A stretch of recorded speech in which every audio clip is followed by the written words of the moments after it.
আজকে আজকে আমরা আল্লাহর দরবারে হাত তুলি, চলেন একসাথে আমরা আল্লাহর দরবারে এই জন্য হাত তুলে চাইতে পারি, কারণ আমরা মুসলমান, আমরা আল্লাহতে বিশ্বাস করি।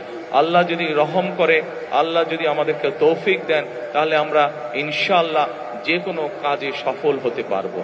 আজ আমাদের সামনে এখানে হাজার হাজার মা বোনেরা বসে আছে।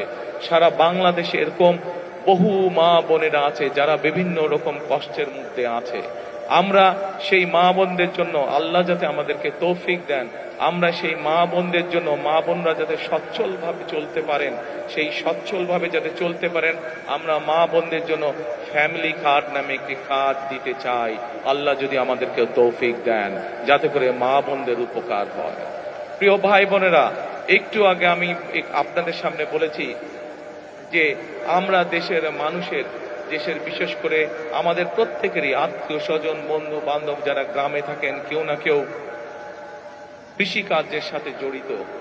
আমরা এই কৃষকদেরকে সহযোগিতা করার জন্য আল্লাহ তাআলা যদি আমাদেরকে তৌফিক দেন, আমরা সেই কৃষকদের জন্য কৃষক কার্ড নামে একটি কার্ড দিতে চাই, যার মাধ্যমে তাদের কাছে আমরা কৃষির সুবিধা পৌঁছে দিতে চাই।